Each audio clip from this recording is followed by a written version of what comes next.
Good morning everyone. Now we will start the topic सल्तनत era. हमने previous topics बहुत सारे पढ़े। अब अपन नेक्स्ट टॉपिक पढ़ेंगे सल्तनत एरा, जो कि ये भी मिडाइवल का एक टॉपिक है। अब मैं चाहती हूँ कि नेक्स्ट अपकमिंग 2-3 वीडियोस में अपन पूरी मिडाइवल कंप्लीट कर लें। सो प्लीज़ आप कंटिन्यूसली इसको वॉच करते रहें। और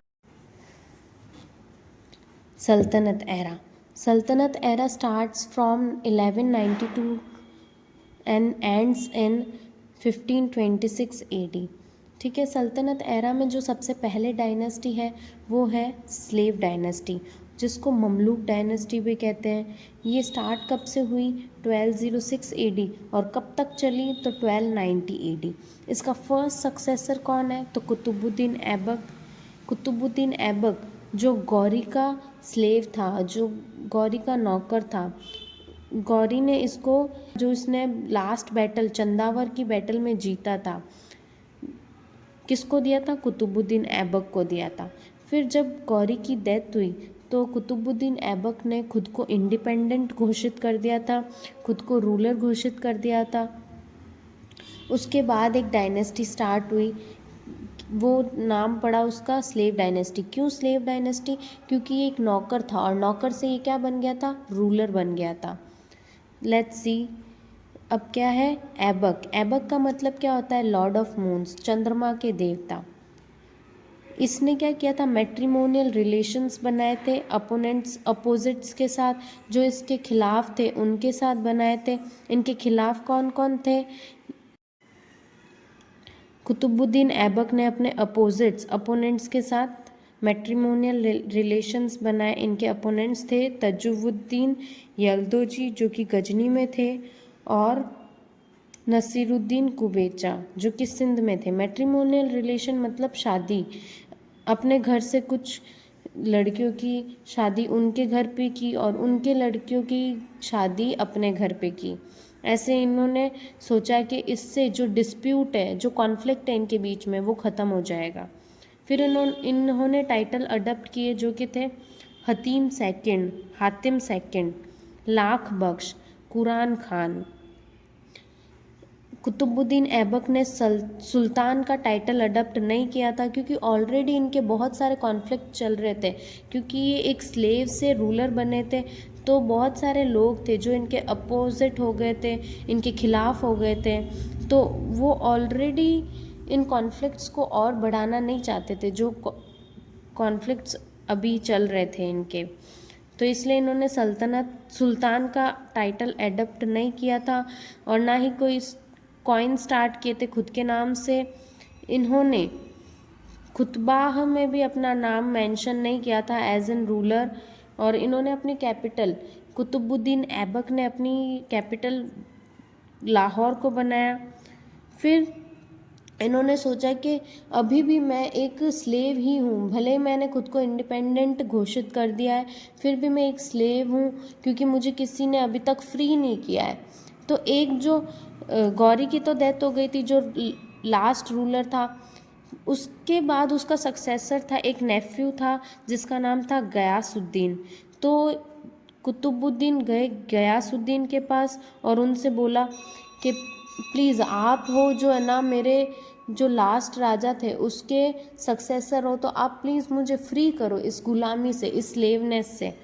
तो तब गयासुद्दीन ने इसको फ्री किया स्लेवरी से। जो स्लेवरी थी उनसे फ्री किया किसने? गयासुद्दीन ने। किसको किया? कुतुबुद्दीन ऐबक को किया। नाउ 1210 AD में लाहौर, वाइल प्लेइंग पोलो, इनकी डेथ हो गई थी। कहाँ पे डेथ हुई थी? लाहौर में। और ये क्या कर रहे थे उस टाइम पे? पोलो खेल रहे थे, और ये गिरे और इनकी डेथ हो गई। कुतुबुद्दीन ऐबक की कहानी यहाँ पे ख़त्म। फिर आता है अरम शाह। अरम शाह नेक्स्ट सक्सेसर बनते हैं कुतुबुद्दीन ऐबक के, बट वो इतना टिक नहीं पाते हैं। 1210 में ही सिर्फ यही उनका टाइम पीरियड रहता है। फिर उसके बाद आता है इल्तुतमिश। इल्तुतमिश का टाइम पीरियड है 1211 से 1236 AD, जो कि इल्बरी तुर्क थे। इल्तुतमिश एक इल्बरी तुर्क थे। ये इम्पॉर्टेंट है, पूछा जा सकता है कि इल्तुतमिश कौन से ट्राइब से बिलोंग करते थे, कहाँ से थे, तो वो एक इल्बरी तुर्क थे, वो भी एक स्लेव थे। कुतुबुद्दीन ऐबक भी स्लेव थे और इल्तुतमिश भी स्लेव थे, जिसको कुतुबुद्दीन ऐबक ने अपना सन इन लॉ बना लिया था। अर्लियर ही वॉज गवर्नर, इनको बदायूं यूपी का गवर्नर बनाया गया था। ही फॉर्म्ड, इन्होंने क्या बनाया था, तुर्काना ए चाली चिलगानी, इन्होंने एक ग्रुप बनाया था जिसका नाम था तुर्कना ए चिलगानी, जिसको चालीसा दल भी कहा जाता था। He made his Delhi capital, Delhi को इसने अपना कैपिटल बनाया था इल्तुतमिश ने। और इन्होंने इक्ता सिस्टम स्टार्ट किया था। इक्ता सिस्टम क्या होता है, जो लैंड है वो ल्यू पे देना, ल्यू फॉर वर्क, फ्यूडलिज्म, जो ज़मींदारी सिस्टम है वो इन्होंने स्टार्ट की थी। मोहम्मद गौरी ने ये ऑलरेडी स्टार्ट कर दी थी, बट इसको ऑफिशियल या इंस्टीट्यूशनल फॉर्म दिया था वो था इल्तुतमिश ने।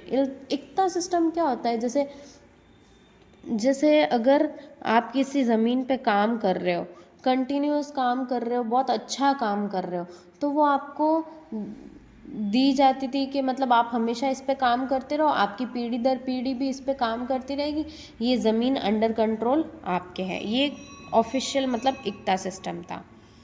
फिर अपन देखते हैं इल्तुतमिश ने कॉइन स्टार्ट किए थे। कितने टाइप के, तो वो 2 टाइप के कॉइन थे, और वो भी किस पे, अरेबिक सिस्टम पे। एक का नाम था टंका, एक का नाम था जीतल। टंका एक सिल्वर कॉइन था और जीतल एक कॉपर कॉइन। बहुत इम्पॉर्टेंट पॉइंट है ये, बहुत जगह पूछा गया है, सेकंड ग्रेड में पूछा गया है और भी बहुत सारे एग्ज़ाम्स में पूछा गया है। ये इम्पॉर्टेंट है कि टंका और जीतल, टंका जो कि सिल्वर कॉइन है और जीतल जो कि कॉपर कॉइन है, वो किसने स्टैब्लिश किया था, तो वो किया था इल्तुतमिश ने। किसने स्टार्ट किया था, इल्तुतमिश ने। इन 1216 AD third battle of Tarain, third battle of Tarain किसके बीच में हुई थी, इल्तुतमिश और तजुद्दीन यल्दोजी। अपन ने पहले भी 2 बैटल पढ़ी थी तराइन की, जो कि किसके बीच में हुई थी, मोहम्मद गौरी और पृथ्वीराज चौहान के बीच में। थर्ड बैटल है तो वो हुई थी इल्तुतमिश और यल्दोजी, जिसमें इल्तुतमिश की जीत हुई और यल्दोजी हार गए थे। इन्होंने कुबेचा को भी बहुत टाइम से हराया था। ये 2 वही है जो अपोनेंट थे ऐबक के, इन्होंने अपोज किया था इल्तुतमिश को भी। फिर कुबेचा को इसने बहुत बार हराया था इल्तुतमिश ने, तो वो नदी में कूद के अपनी जान दे चुके थे। फिर 1221 AD Khwarizm ruler Jalaluddin Mangbarni was being chased. चंगेज़ खान एक बहुत ही डेंजरस रूलर था पूरे वर्ल्ड में, तो वो था चंगेज़ खान, जो जलालुद्दीन मांगभरनी उनके पीछे था, ठीक है, जो कि रूलर था ख्वारिज़्म का। इल्तुतमिश ने जलालुद्दीन मांगभरनी की हेल्प नहीं की, मांगभरनी ने इल्तुतमिश से हेल्प मांगी थी, बट जब पता चला इल्तुतमिश को कि इसके पीछे चंगेज़ खान है, तो उन्होंने जलालुद्दीन मांगभरनी की हेल्प नहीं की और उनको मांगभरनी को सिंध भेज दिया। वो सिंध चले गए मांगभरनी, उनके पीछे पीछे चंगेज़ खान भी इंडिया के बॉर्डर तक तो आया, बट वो वापस लौट गया। कहते हैं चंगेज़ खान एक इतना डेंजरस आदमी था, अगर वो इंडिया में एंटर हो जाता तो वो पूरी तबाह कर सकता था इंडिया को। बट इल्तुतमिश ने अपना जो डायनेस्टी या फिर अपना जो किंगडम था वो बचा लिया था चंगेज़ खान से। वो एक मंगोलियन रूलर था जिसने इन्वेजन किया था 1229 AD, ठीक है। इल्तुतमिश ने टाइटल एडप्ट किया सुल्तान का, ऐबक ने नहीं किया था, कुतुबुद्दीन, बट इल्तुतमिश ने सुल्तान का टाइटल अडप्ट किया, जो कि फर्स्ट इंडियन रूलर है। अपन ने फर्स्ट मुस्लिम पढ़ा था, अब ये फर्स्ट इंडियन है जिसने सुल्तान का टाइटल अडप्ट किया। Iltutmish was real founder of Delhi सल्तनत। जो दिल्ली सल्तनत है उसका रियल फाउंडर अपन इल्तुतमिश को माना जाता है। इल्तुतमिश डिक्लेयर्ड नसीरुद्दीन, जो उनका बेटा था नसीरुद्दीन, उनको एक सक्सेसर के रूप में इन्होंने प्रेजेंट किया था कि मेरा नेक्स्ट जो राजा बनेगा वो मेरा बेटा नसीरुद्दीन बनेगा। इल्तुतमिश ने अपने नसीरुद्दीन जो उनका बेटा था उनको सक्सेसर के रूप में अपॉइंट किया, बट वो उनकी डेथ हो गई थी बैटल ऑफ बंगाल के टाइम पे। फिर इल्तुतमिश ने अपनी डॉटर जो कि थी रजिया, तो उनको है ना सक्सेसर के रूप में अपॉइंट किया था। ग्वालियर कैंपेन के टाइम पे इन्होंने एक कॉइन चलाया था रजिया के नाम पे। ही बॉट बलबन, बलबन वो भी एक गुलाम था जो इल्तुतमिश लेके आए थे ग्वालियर कैंपेन के टाइम पे। ग्वालियर कैंपेन के टाइम पे क्या किया था, एक तो रज़िया सुल्तान के सिक्के चलाए थे उनके नाम पे, और एक बलबन को लेके आए थे। दो इम्पॉर्टेंट इवेंट है ये जो कि नीड टू बी रिमेम्बर्ड है। एक तो रज़िया सुल्तान के नाम पे सिक्के चलाए थे और एक बलबन को लेके आए थे ग्वालियर कैंपेन के टाइम 1236 AD के टाइम। फिर इसके बाद इल्तुतमिश की डेथ हो जाती है। नेक्स्ट सक्सेसर बनता है रुकनुद्दीन फिरोज़। 1236 AD में नेक्स्ट सक्सेसर बने थे, बट इनके पास रियल पावर नहीं थी। इनकी जो मदर है शाह तुर्काना, वो सारा कंट्रोल संभालती थी, सारा कंट्रोल करती थी, पूरे राजपाट को संभालती थी। जो शाह तुर्काना कंट्रोल करती थी अमीर्स और इलाइट क्लास को। अमीर्स और इलाइट क्लास कौन है, तो मतलब जो लोग दरबार में इम्पोर्टेंट लोग होते थे, मिनिस्टर्स जो हाई प्रोफाइल, जैसे जो फाइनेंस संभाल रहे हैं, जो पूरा फॉरेन रिलेशन संभाल रहे होते हैं उस टाइम पे, उनको बोलते थे अमीर्स या इलाइट क्लास बोलते हैं। तो शाह तुर्काना वो विरोध ना कर दे इनके अगेंस्ट, इसलिए उनको कंट्रोल करने के लिए उनको एक्सपेंसिव गिफ्ट्स देती थी, महंगे महंगे और प्रीशियस गिफ्ट्स देती थी ताकि वो इनसे खुश रहे। रुकुद्दीन वॉज नॉट केपेबल रूलर, वो बिल्कुल केपेबल रूलर नहीं था, एक लेज़ी पर्सन था। रज़िया ने इनके अगेंस्ट उनको मतलब शो करने के लिए कि मैं इनके अगेंस्ट हूँ, उन्होंने रेड कलर के क्लोथ्स पहने थे और नमाज पे गई थी। जुम्मा की नमाज इन्होंने रेड कपड़ों में पहनी थी। रेड कपड़े पहनने के मतलब है कि अपना एंगर शो करना या उनके अगेंस्ट, किसी चीज़ के अगेंस्ट, टू शो अपोजिशन। ठीक है, आप किसी चीज़ के अगेंस्ट हो वो शो करने के लिए रेड पहनते थे। और उन्होंने खुद के लिए जस्टिस डिमांड की थी। क्यों? क्योंकि इल्तुतमिश जो इनके फादर थे, जो इनके पापा थे, तो वो उन्होंने डिक्लेयर किया था रज़िया सुल्तान को, बट बीच में कौन बन गया था, रुकनुद्दीन फिरोज़। तो रज़िया सुल्तान ने इसको अपोज किया और अपने लिए जस्टिस की डिमांड की।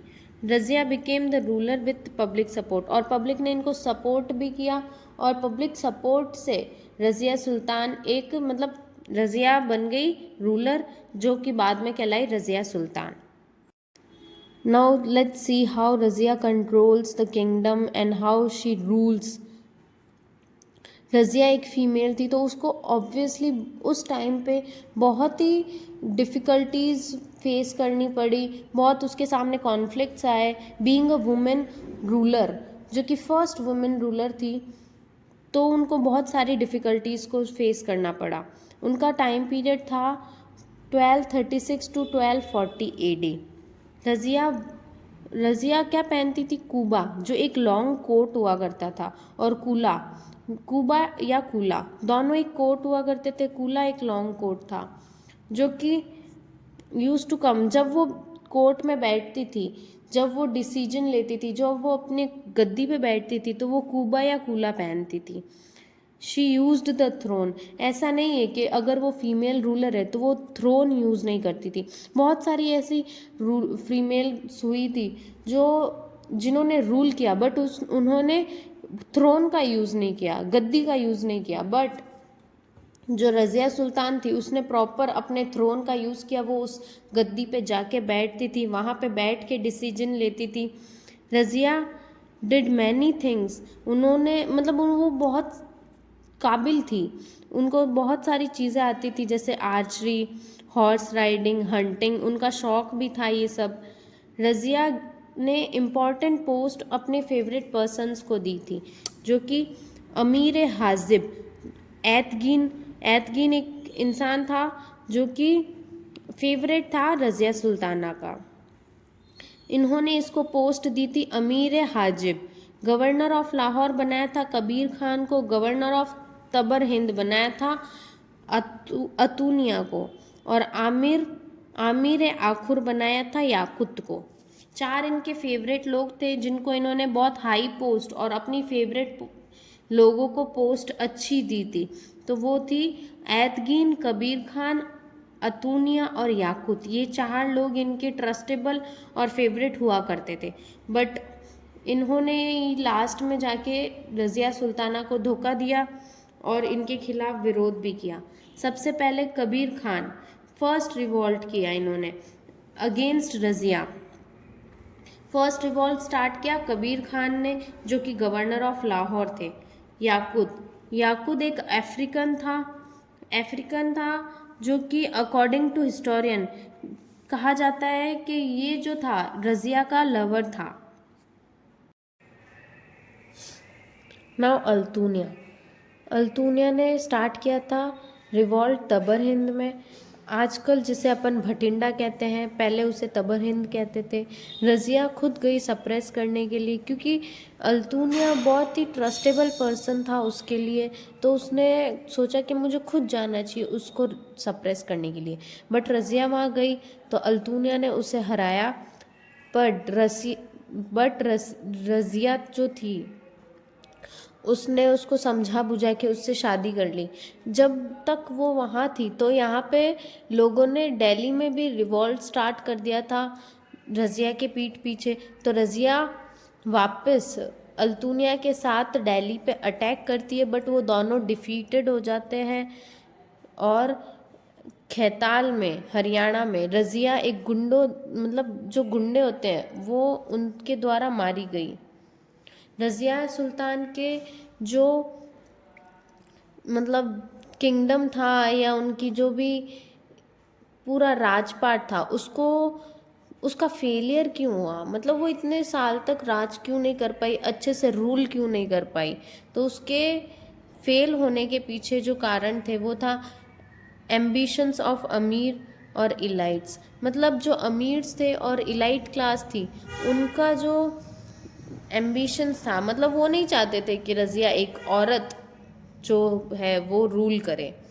और according to Tabaqate Nasir of Minhaj ul Siraj, Tabaqate Nasir एक बुक है मिनहाज उल सिराज की, जो कि कहते हैं कि वुमेन वॉज हर कॉज।